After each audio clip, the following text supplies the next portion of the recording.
Welcome to the Recruitment Equation, the no-nonsense podcast where we get real about what it takes to succeed in talent acquisition. We're diving into the world of recruitment, the wins, the challenges, and everything in between.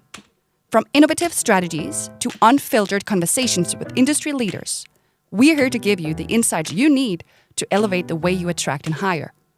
This episode is supported by Beyond Talents and Develop Diverse, your partner for future-proof talent attraction. Let's get started.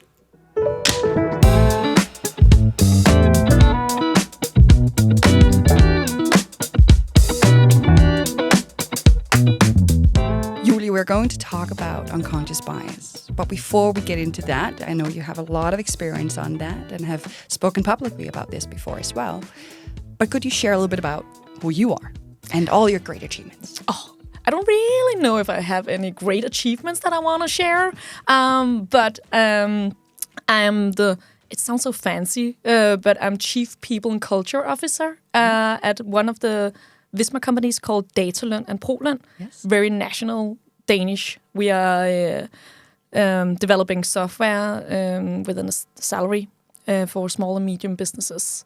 And I'm not really very experienced within people and culture or talent acquisition or recruitment, but I'm very passionate about it. And I've been I'm not trying to revolutionize anything, but I am trying to get people to wake up a bit and take this process more serious than I've experienced myself, and that I can see in the market that all of my colleagues in the talent acquisition industry are taking this.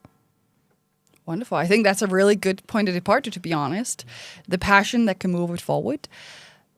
So on, whether that is social media, but also in national news, you've been sharing more about unconscious bias and how you're working with that on a daily basis at the company. Could you share a little bit about just for everyone to be on the same page here, what is unconscious bias and why is it so important to talk about? I think that I know that I'm amazing. I'm fantastic. So when I'm recruiting anyone, I want them to be like me because why not? Yes. And that is, for me, the huge, tremendous problem within talent acquisition and especially the whole unconscious bias. That is what, for me at least, we have I can't remember what they're called in English, but rip rap rup in Donald Duck, that we have this tendency to if we had someone performing, then we want someone just like Jytte or just someone. Just like John, right? John, Like John. John's I really a better like name John. in English. Yeah, just like John. And now I keep thinking about what Rip Rap and Rup is called in English. Yeah, I don't I know can't that. Do you know that, remember Nicklas? No, Rip Rap and Rup, no. I But know it is this, Donald but Duck's nephews, right? Yeah. So the three, very similar ducks. exactly. Yeah, ducklings. Yeah. That you can't really tell apart. No, exactly. So that is what unconscious bias is, to me at least. And I don't think that we can eliminate it, but we can do much more than we are doing right now to reduce the bias in the way we recruit and attract our talents. I'm wondering why it's important to reduce bias. Why can't we just hire, John? If John was good, why can't we just hire John? Or if you are actually really good at your job and you are a good cultural fit, why don't we hire someone who is, somewhat similar to you?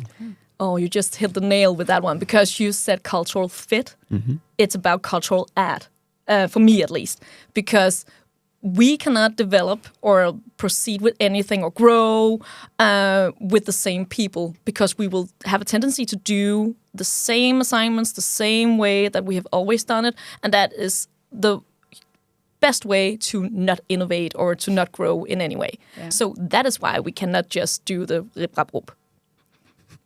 The three nephews of Donald Duck. The three nephews. We need to Google their names.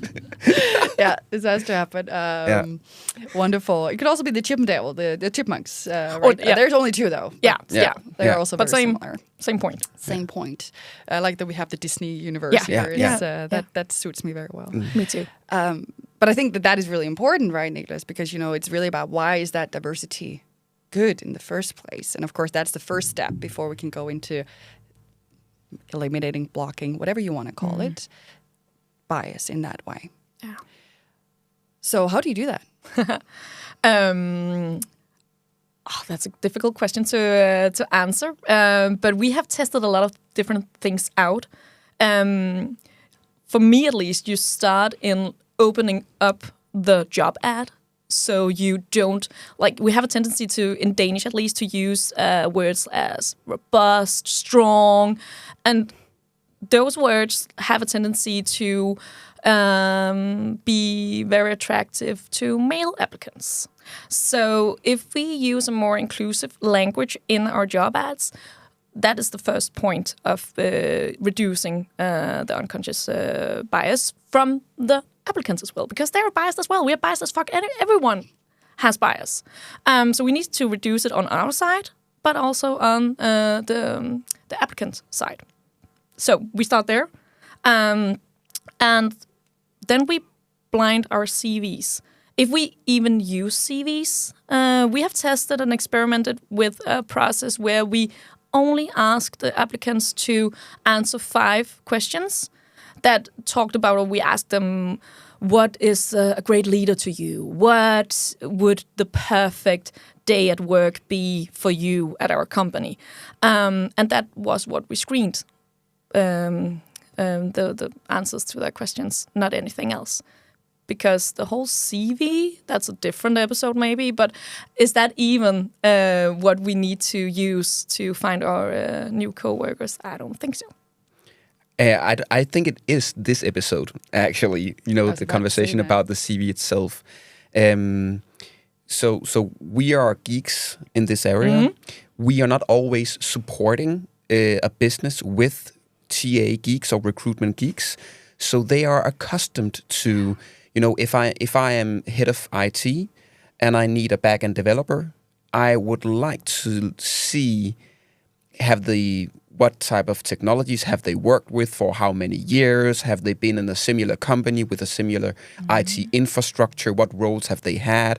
And so on. Because I want John, right? Yeah, exactly. And I need to know how John looks like. I need to know that I get someone who can do the job.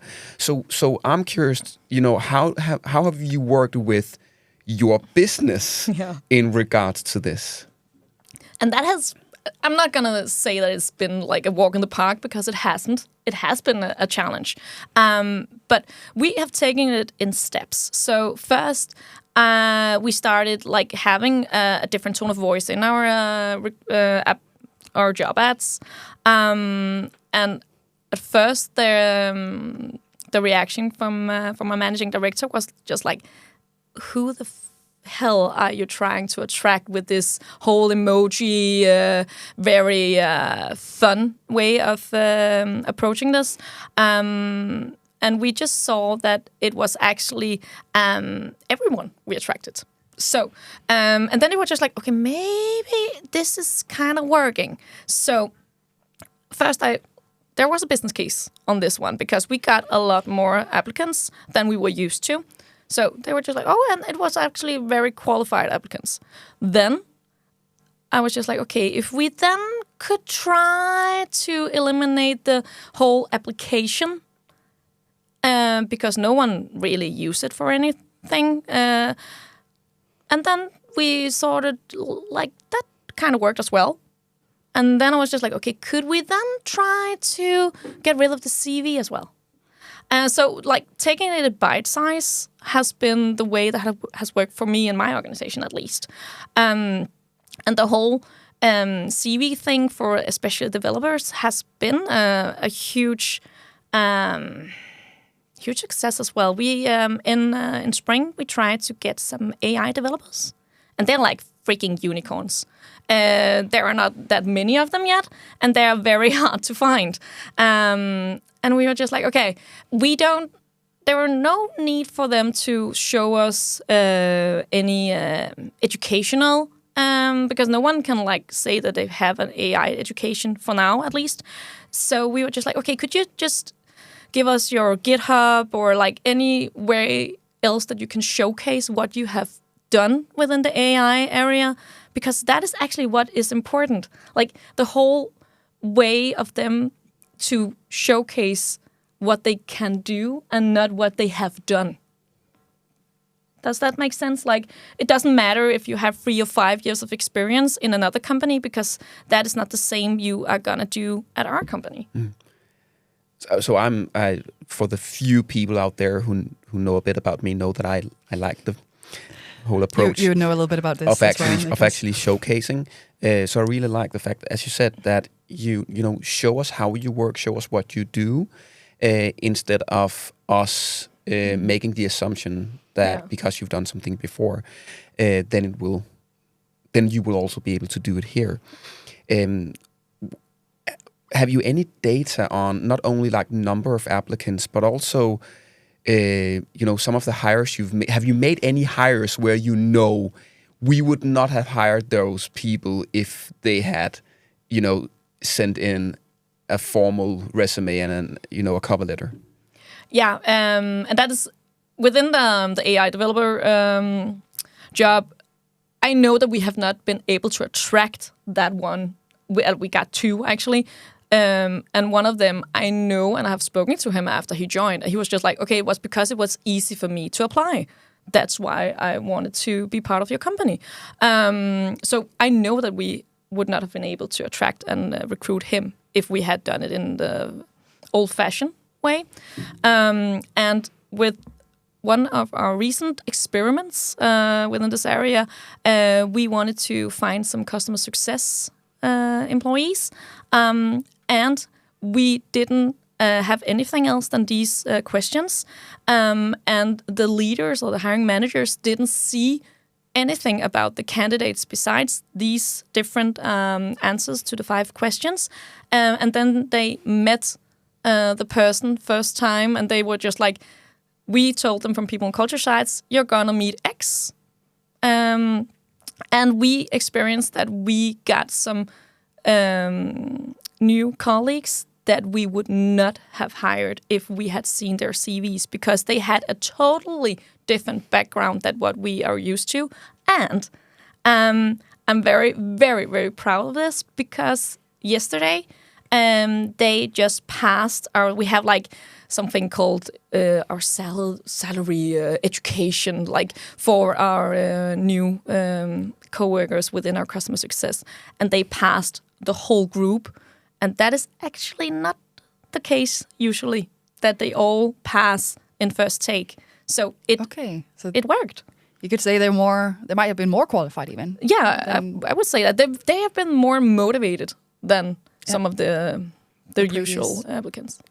May I ask you, very practical, when you do the CV blinding, how do you do it? And what do you blind and what do you not blind? Yeah, if we use CVs, we have a tool.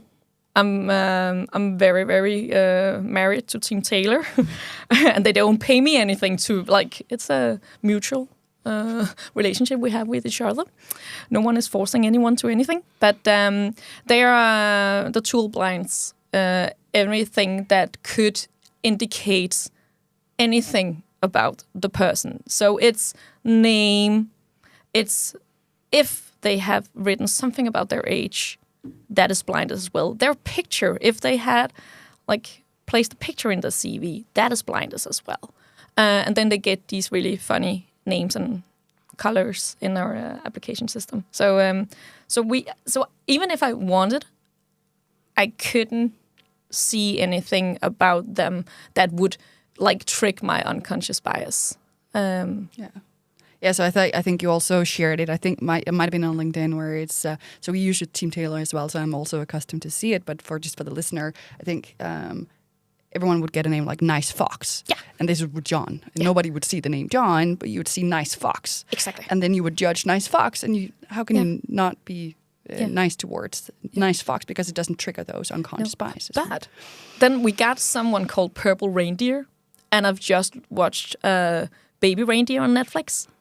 And if you've seen that, you would know that it could have a connotation, or there could be something there. Yeah, because you don't want to be Baby Reindeer, like, and then you didn't want to be Purple Reindeer, and then was just like, oh, so like bias comes in very different forms and shapes and sizes. Obviously, but that's actually really interesting, right? That you're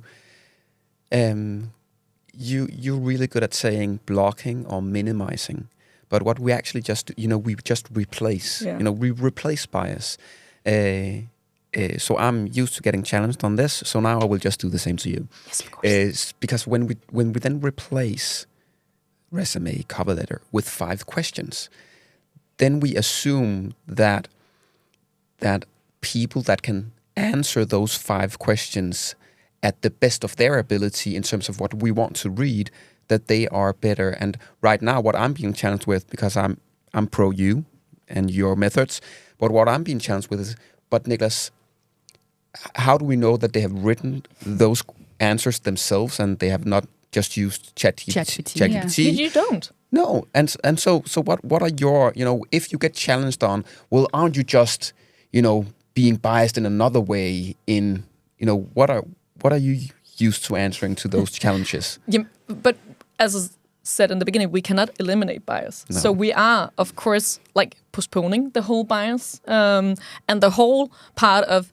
Are everyone using ChatGPT to answer? I'm just like, yeah, but they're already using it to write their application or their CV. So, and it doesn't really matter because even though they get ChatGPT to answer the questions, it's still they're accepting the answer and they need to think, okay, it sounds somewhat like me, and if you're not fond of writing, then for my sake, please use ChatGPT. It doesn't change anything for me, because at the end of the day, it's when I meet the applicant in person that the magic happens. That's where it all makes sense for me, at least. So use ChatGPT. I don't really give a flying fuck.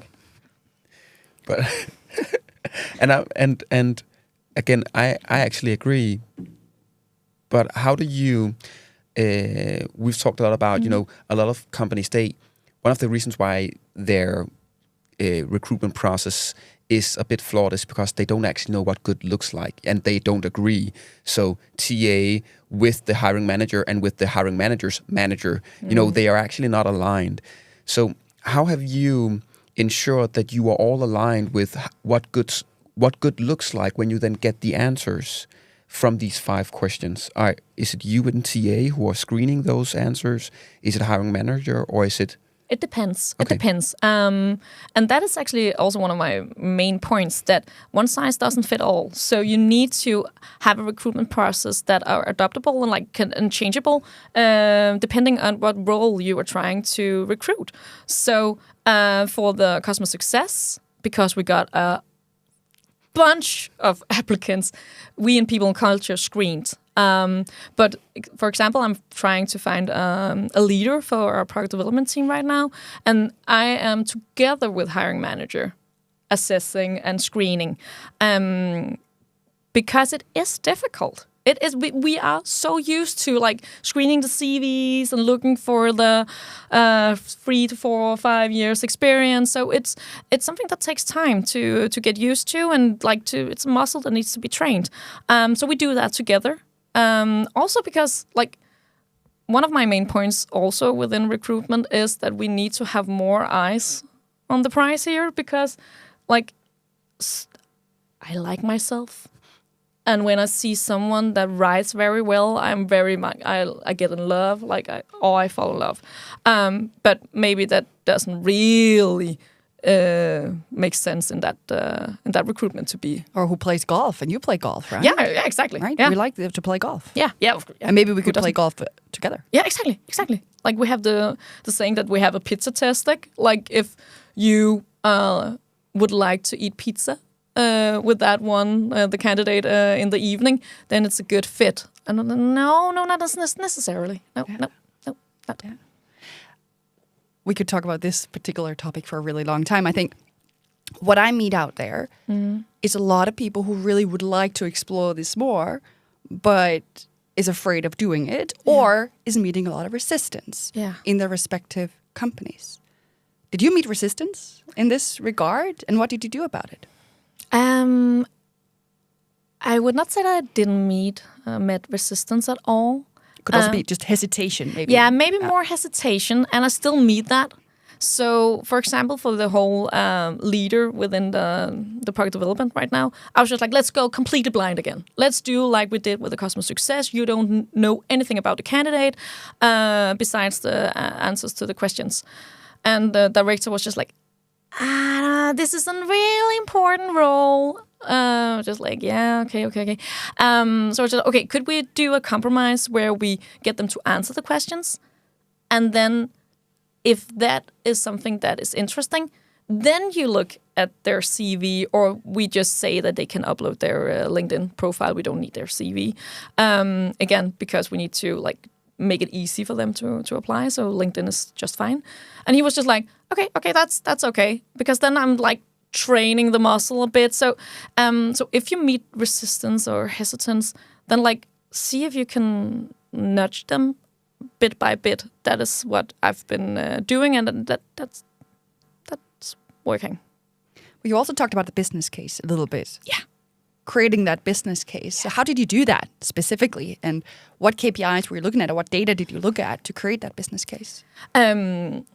Looking at, of course, how many employees or applicants were we able to attract compared to before.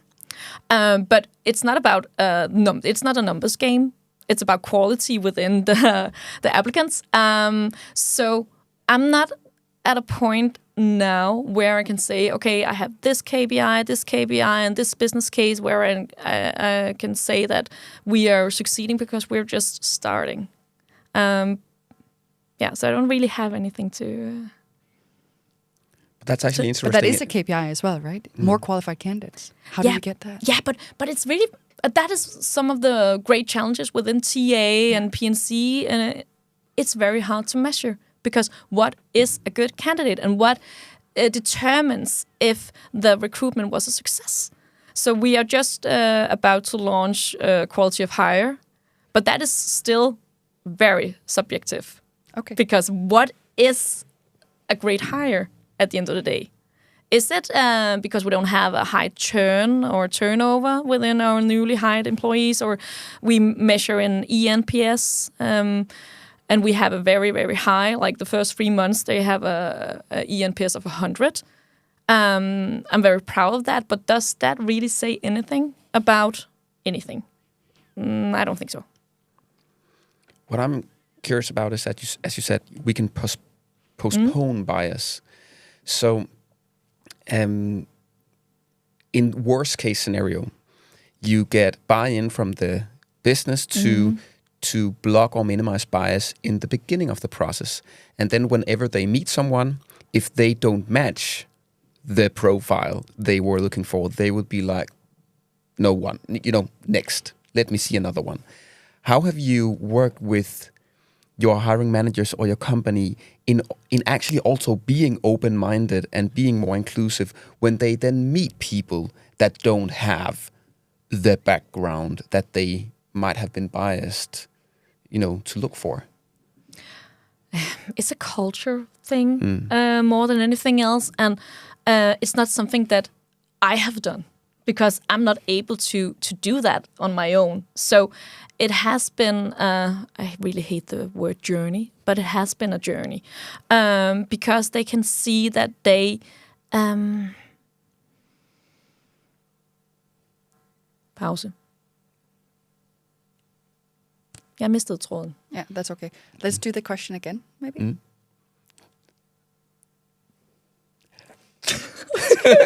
Du skal ikke undskylde. Nu skal jeg samle tråden op. For fanden, Nicklas. So, you said earlier that we are postponing bias until the point of the interview with the hiring manager. So there could be a risk that if we do all these things and we then get candidates to interview that don't look the part, they don't have the right background, the right resume, then we would just have hiring managers rejecting all the candidates. So what have you done to ensure that they are actually open-minded and inclusive when they meet people that don't have like the picture-perfect background? It's a cultural thing, but also I'm calling the bullshit. Like I'm challenging them because that is, as I see it, one of our main responsibilities within TA and P&C. Like we are the most objective person in the room, not objective, but the most objective in the room. So that is why we're there. That is to not challenge. That sounds like, but I'm kind of challenging them. If I see that they're trying to do a riprap, then I'm calling them bullshit. Cool. And do you see that being a challenge? Because I think oftentimes when we look at HR and when we look at TA, there is also that dynamic and power distance that they're usually in the higher position, formal authority-wise. Yeah. So it can be hard to challenge. It can. If you're new in TA or new in the role. What have you done to have the back or to push that forward that this is how we do it here for the culture part? Yeah, I've been very much so. You have a professionalism, or like you have something that you're very, very great at. So please let me do what I'm great at, and that is helping you getting the right fit for the role. And that has worked. So it's like you need to show and be confident when you're talking to the managers that it's okay that you're there. You're there to help them, but you have like. Jeg mistede den igen. Sorry. Du skal It's all good. No worries at all. Det er faktisk sket for de to. Det er, når vi når den her, når vi når hen på 25 minutter, Så man kører død. Så begynder frontallapperne stille og roligt at lukke ned. Ja, og det gør de også nu. Det er ikke... Vi tager det lige hurtigt igen, og det behøver ikke være et langt svar. Sorry.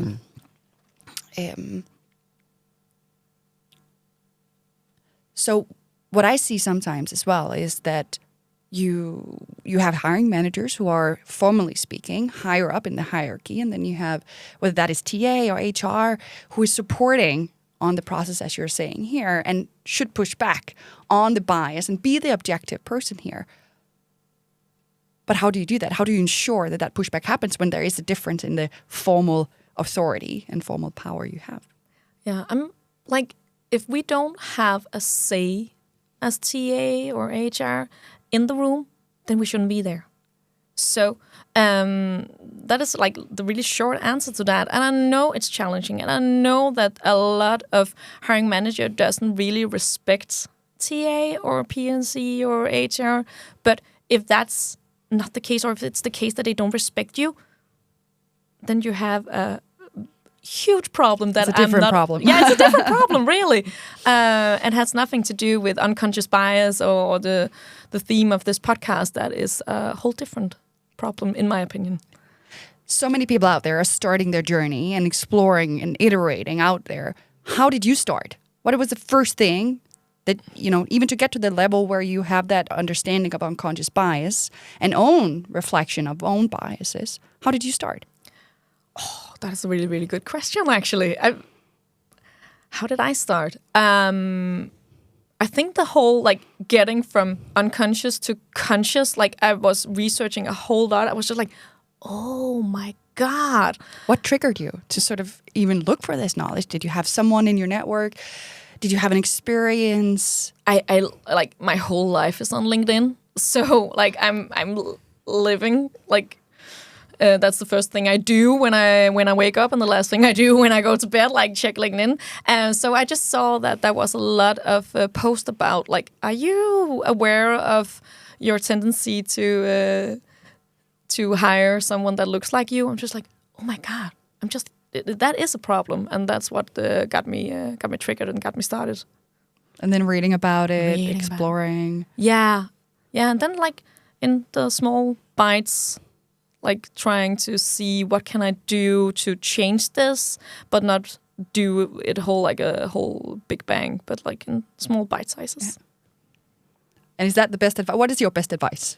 Is the right question to ask you. Yeah. My best advice is take it in smaller bites, because it is a cultural change, and that is one of the biggest and most challenging things you can do to change a culture, and we have to do it, but we need to do it in small steps, baby steps. Shouldn't we make that the last words? We have to do it, but in baby steps. Yeah. I like that a lot. The very final question that we also ask anyone who's been on an episode here. Succeeding with, I wouldn't say bias-free, but succeeding in blocking these biases, especially in the attraction process and recruitment process. If you had to put that on a formula or in an equation, what makes up that equation? What do you need to succeed with and get right to succeed? I don't really like mathematics. I'm sorry, Byriel. I really don't, because this is about people. This is about humans. So you can't really set it up in an equation, because also, like I mentioned before, you need to adjust everything to the situation you have at hand. You cannot make an equation, in my opinion, that is. I think that's a very valid opinion. Thank you so much for joining, Julie. It was such a pleasure having you on. We're not going to talk more about this today, but please continue to follow Julie on LinkedIn. We just heard that you're there all the time, so that's a wonderful place to connect. Thank you.